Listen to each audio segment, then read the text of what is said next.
just look at it and know. And what is the objective? What will they know? They will know যে এইটা কি, এই অতি গরম জিনিসটা কি, আমরা কেন এত, why are we making a big deal out of it? এই জিনিসটা কি, এটা শারীরিকভাবে কিভাবে এফেক্ট করে আমাদেরকে, আর এটাতে who are the most vulnerable groups, মানে কারা বেশি, মানে আপনার নিজস্ব ফ্যামিলিতে কারা কারা সবচেয়ে বেশি vulnerable, who are at most at risk. তারপরে বাসা থেকে বের হওয়ার আগে মানে what are the things that you will take with you? Maybe একটা টুপি নিলেন, maybe একটা umbrella নিলেন, maybe একটা water bottle নিলেন. So এই জিনিস মানে how to prepare, but also what to do, how to prepare your kids. তারপরে what to do during heat wave. For example, we have a lovely, being sarcastic, but আমাদের একটা অভ্যাস আছে যে রাস্তায় যদি কেউ ফেইন্ট হয়ে যায় তাদেরকে ওখানে একটা ঘিরে রাখা, ওপেন করে দেওয়া উচিত। হ্যাঁ, না, তাকে ওখান থেকে নিয়ে একটা গাছের নিচে বা সেইডে নিয়ে আসা উচিত। সো এই জিনিসগুলো নিয়ে এই বইটা অ্যাড্রেস করবে যে হাউ টু মানে নিজে মানে হাউ টু রেকগনাইজ যে আমার কি এখন হিট স্ট্রোক হচ্ছে, আমার কি এখন হিট এক্সস্টন হচ্ছে। Also there is different terminology, right? Like ক্লান্তি যেটা heat exhaustion versus heat stroke, there are two different things. Heat weakness বা heat stress, there are two different things. So identifying these terms in Bangla and simplifying them, মানে এটা আছে না যে science always makes things harder to understand, so ওটাকে break down করে একদম simple টার্মসে নিয়ে আসা। থাক আর কওয়া লাগবে না, আপনি বাংলাদেশের চিফ হিট অফিসার। যাই হোক, আপনারা লইয়া মানুষের অনেক টোরল করে, অনেক কিছু বাজে কথা কয়, কিন্তু আমার রুচিতে আসলে এগুলা নাই, যে কারণে আমি এই ধরনের কিছু বলবো না। কিন্তু কথা লিখে এই যে আপনি যে বিদেশি ভাষায় কথা কইলেন, ইংলিশ ভাষায় কথা কইলেন, মোরা তো হইলে যাইয়া গ্রাম্য মূর্খ সূক্ষ্ম মানুষ, মোরা হইলে যাইয়া ভ্যানালা, রিক্সাওয়ালা, সিএনজিওয়ালা, দিন মজুর, কামলা। মগো হিটস্টকে তো মগো বেশি ধরে।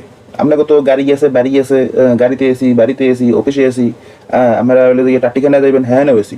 আপনাকে তো হিটস্ট্রোকের কোনো সম্ভাবনা নাই। হিটস্ট্রোক তো হইলে যাইয়া যারা আমরা দিন মজুর, হ্যাগো হলে যাইয়া চিনতে পাব না। কিন্তু এই যে হিটস্ট্রোকটা নিয়ে যায় যেসব করণীয় যা বলছেন, ঠিক আছে, এগুলা ABCD কিছু বুঝি নেই।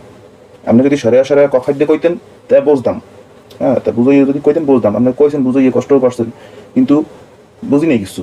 কারণ এই যে মানুষগুলো দেখতে আসেন, এই যে হিটস্ট্রোকের লগিয়া যে পানি ডালতে আছে, পানি খাইতে আছে, এগুলো সব রাস্তায় দিন মজুর। তাই এরা আপনার ওই ভাষা, বিদেশি ভাষা ABCD কিচ্ছু বোঝে নাই। কিন্তু আপনি এই মানুষগুলোর গ্রামের টাকায়, অর্জিত টাকায় যে ট্যাক্স দেয়, সেই ট্যাক্সের টাকা দিয়ে কিন্তু আপনার লাখ লাখ টাকা বেতন দিয়ে কিন্তু আপনার এই চিফ হিট অফিসার বানানো হয়েছে বাংলাদেশের। চিফ হিট অফিসার, এবং আপনি আসলেই হিট অফিসার। এই জায়গায় আপনি ফিট।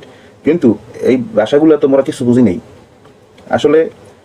মানুষ এগুলা, সাধারণ মানুষ আসলে মরবে, আপনাকে কিছু করার নেই। আপনাকে কাম আপনারা কইয়ে যাইবেন, মানুষে বুঝলে না বুঝলে দিন শেষে আপনাকে বেতন তো খারাপ। আপনাকে বেতনের জায়গায় আপনাকে বেতন বা আপনাকে যে 2-4 লাইন বক্তৃতা দেওয়া লাগবে টিভির সামনে, মিডিয়ার সামনে, ওই পর্যন্তই আপনাকে কাম শেষ, দায় সারা।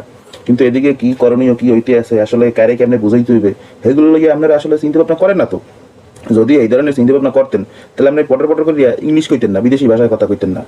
আপনি ইংলিশ ভাষায়, বিদেশি ভাষায় পড়ালেখা করে দিয়েছেন এই হিটের উপরে, ঠিক আছে, সমস্যা নাই। কিন্তু আপনি তো বাঙালি, আপনি তো বাংলা জানেন, বাংলা বোঝেন। আপনার বাপ মা, দাদা দাদি, চাচা চাচি, 14 গোষ্ঠীর ভাষা বাংলা। আপনি একটু বাংলায় সুন্দর করে বুঝেই কইতে পারেন না? আপনারা যে দায়িত্বটা দেশে, আসলে দেশে কি লিখে যাও সেটা আপনার ব্যাপার, আর যারা দায়িত্ব দেশে হ্যাগো ব্যাপার। কিন্তু আসলে এটা ঠিক না। যাই হোক, প্রিয় দর্শক, আপনার কথা আমরা কিছু মনে করেন না, বিভ্রান্ত হইয়েন না। না বুঝলে সমস্যা নাই, যারা বুঝছেন, আর যারা বোঝেন নাই হ্যাগো লিখে আমি খুব শীঘ্রই এই হিট স্ট্রোকের উপরে, ঠিক আছে, আমি হিট স্ট্রোক অফিসার না, কিন্তু এই হিটের উপরে, বর্তমান পরিস্থিতির উপরে আমি একটা ভিডিও আপনাদের জন্য নিয়ে আসবো, কি করণীয়, কি করতে হবে। যা সেই পর্যন্ত সবাই ভালো থাকেন, সুস্থ থাকেন। আসসালামু আলাইকুম।